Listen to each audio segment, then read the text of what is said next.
The Order System tab. The Order System tab is where you will create estimates, work orders, and invoice those work orders.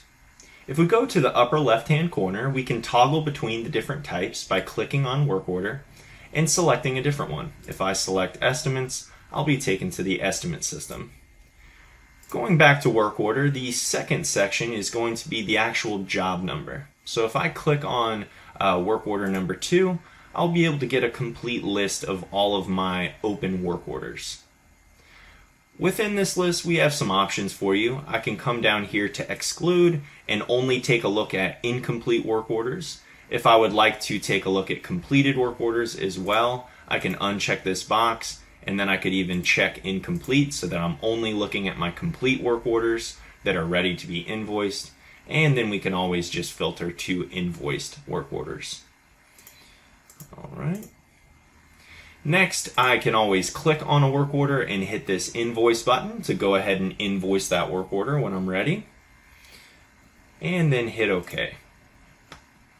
So within here, I have switched to work order 11, and it is currently in the status of incomplete. If I click on this status right here, I can manually put it to complete or invoiced. But once I have completed all scheduled work on this work order, it will complete itself automatically. And then once I'm ready to invoice this work order, once I have invoiced the work order, it will move the status to invoiced. In the upper right hand corner, we do have the company that this work order belongs to. Underneath work order, it's very similar to your equipment view tab. We have creating a new work order button right here. So if I hit new, I can select the company that I want the work order to belong to, and then it will auto-generate that next number in sequence. If I hit OK, it will go ahead and create the next work order. From here, I can fill out my work order overview, the description, the due date, the open date, and any of these fields that you may not use, we can always customize and edit this for you. And then the bill to and ship to addresses will pull in from the company information, and that is up in the add edit list, which you can always take a look at our add edit video. And then we have notes here regarding our work order. And we have scheduled work, charges, and documents, which we will get to here in a second.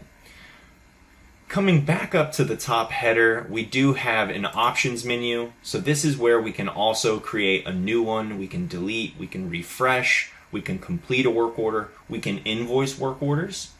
Right? So this is where we can invoice multiple work orders at one time. We can print the work order, and we can print a worksheet. And then we have order system custom rules for custom code. Next, we do have a print job, so you can print the work order from here as well.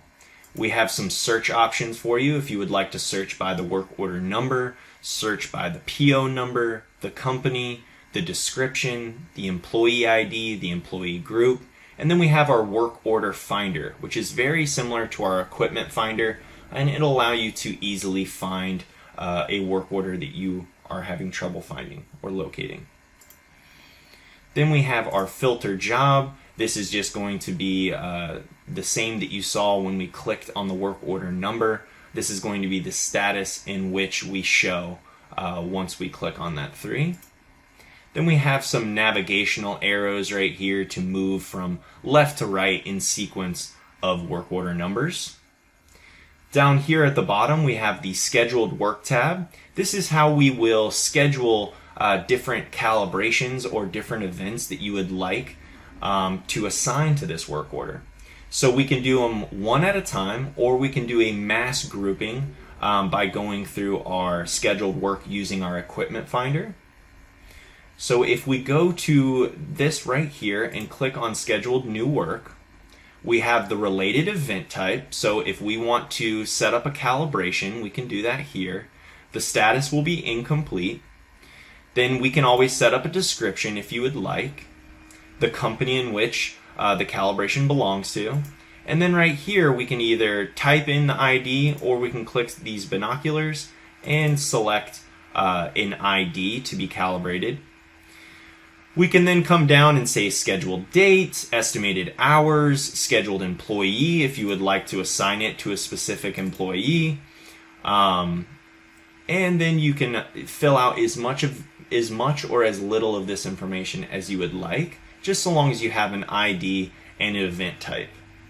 We hit OK, and this set up our first line item for this work order.